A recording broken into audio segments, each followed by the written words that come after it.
The first petrol pumps in the UK were brought into the country in 1919. Just 4 years later, there were 7,000. And here we are with one of the originals. It's here in the Yorkshire Dales, and it's one of the very last examples of an original petrol pump. And this is where I wanted to bring my Genesis GV70, because electric cars have a similar problem to what petrol cars did in the early days. Not enough places to fill them up.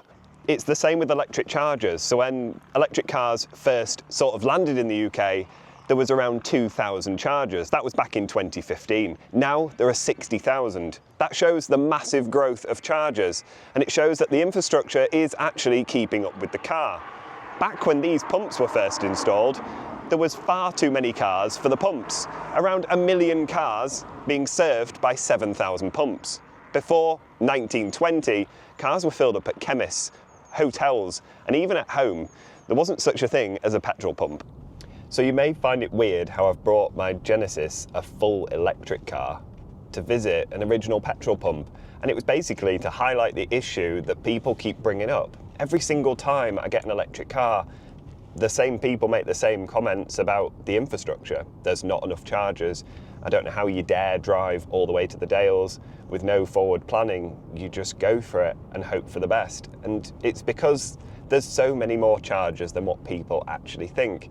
At the moment in the UK, there's 60,000 chargers to 1 million cars. That's without even taking into account that most people with electric cars have a driveway and charge at home. They don't actually charge on the road. It's only when you do the slightly longer journeys where you need to plug them in. Although we have a driveway, we don't have an electric charger, so every time I get an electric car, it's a case of relying on the charging network. And so far, I've not really had an issue. We've taken a Genesis all the way into Europe. We went to Paris in a Genesis and back, had zero issues really. And this time we ventured up onto the Yorkshire Dales, and we're going to take the car along the Buttertub Pass, which is one of the best roads that I've ever driven on, and we're going to take it to one of the highest pubs, or I think the highest pub in the UK. But either way, it's an extremely remote pub. People have been known to be snowed in up here. That's how remote it is. There's no chargers for miles. And am I worried? Not really. I've got 120 miles of range. There's bound to be a charger within 120 miles of here. And the range doesn't deplete like you'd expect it would. It's not like your mobile phone where you suddenly look at it and you've lost 50% of the power for no valid reason. Cars are quite accurate with what they use. Driving steady, this car, the Genesis GV70, will achieve around 280 miles. We've been getting roughly that, and that's mixed driving conditions, so pretty happy overall. I just want to touch on the car a little bit. We've got the car for the next 10 days thanks to Genesis UK. They've been very kind to lend me this absolutely stunning car, fully loaded. It's got heated massaging seats, it's electric everything, as you can imagine. The build quality in here is like pretty much nothing else I've ever driven. It's Bentley levels of comfort and luxury, but from a Korean brand. It's quite exciting. Very, very powerful car, over 500 horsepower. And yeah, just the perfect car to take into the Dales for a little drive about. Driving around these roads in a car this size can be a little bit intimidating, but with the visibility from the car, the cameras, you feel like you get a good view of the road ahead, and it's quite maneuverable as well. I'm really happy with this car, and again, like I said, with the electric side of it, I've got no issues whatsoever. So this video basically highlights how the infrastructure with EVs is growing at a decent rate. In fact, just in the last year alone, there's been a 47% increase in the amount of chargers. If we continue at this rate, the increase in infrastructure is going to far outstrip the demand for electric cars. Electric cars are not selling as well as they were. We've probably seen a big surge in them, and they tend to be slowing off.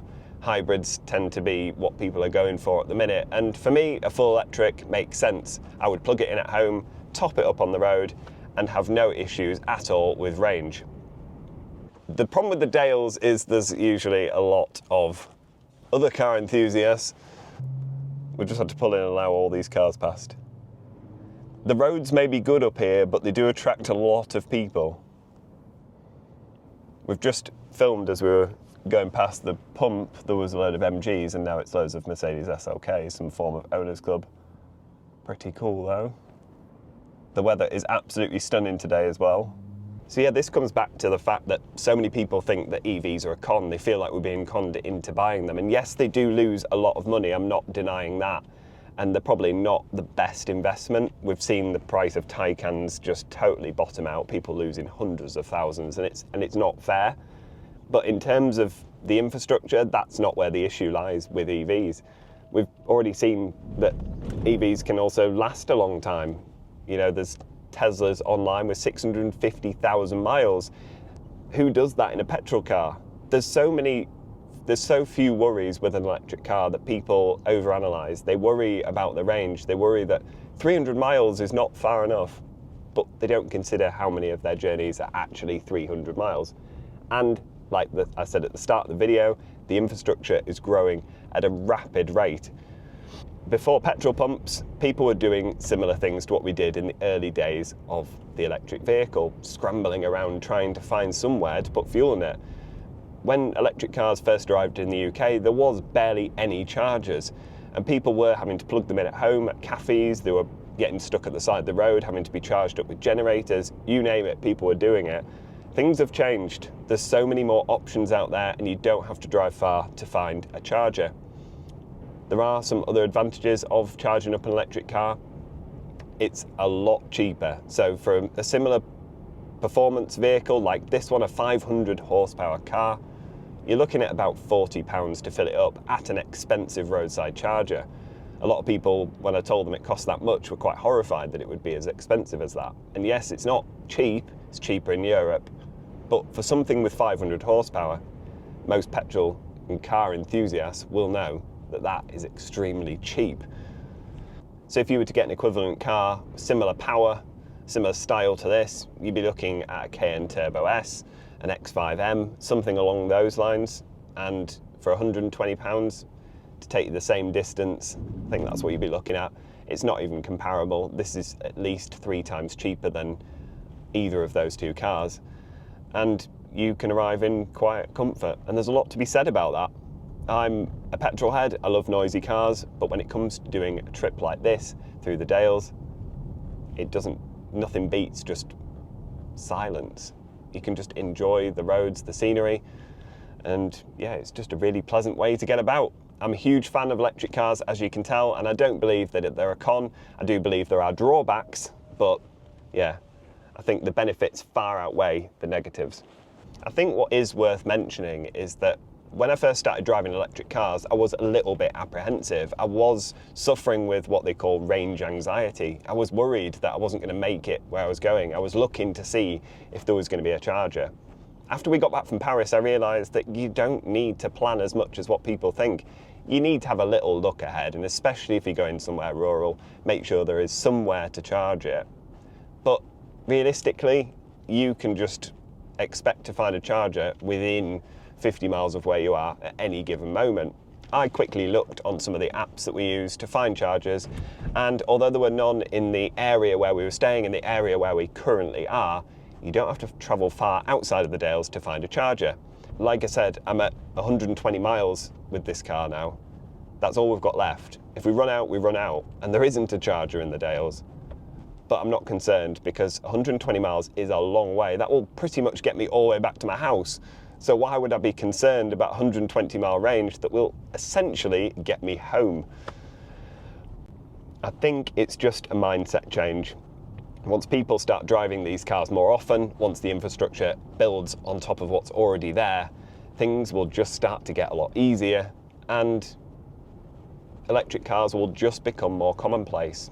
Do I believe that they'll replace the internal combustion engine entirely? No, not for a second. They can't replace something which is inherently better than this. You go into a petrol station, there are thousands of petrol stations, plug it in, 2 minutes later, you're on your way. With electric cars, they take a little bit longer to charge, there are fewer places to charge them, but these things are just getting better. I think where electric cars sit is somewhere alongside the internal combustion. They make sense for so many people, but not everyone. But they certainly make sense for me.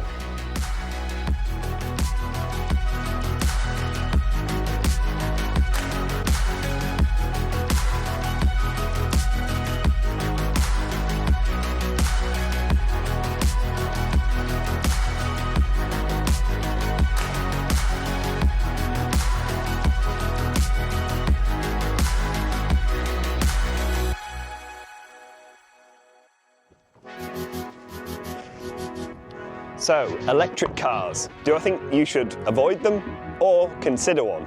Well, I would certainly be considering buying an electric car. I don't see the drawbacks as much as what everyone else does, and that is because I've had a lot of experience with them. This GV70 though has surpassed all my expectations. I'll be doing a full review on this car, but I have to say, for this trip to the Dales, it's been absolutely perfect. The levels of comfort that you get from this car, along with its performance and its range, are just totally next level. I absolutely love this car, and it's definitely something I would consider in the future to replace our main car with. I've loved every single mile with this Genesis GV70, so I want to say a massive thank you to Genesis for lending me the car. But anyway, I hope you've enjoyed this video. If you have, please make sure to give it a thumbs up and subscribe if you haven't already for plenty more videos like this one to come. Thank you so much for watching, and I'll see you next time. Bye.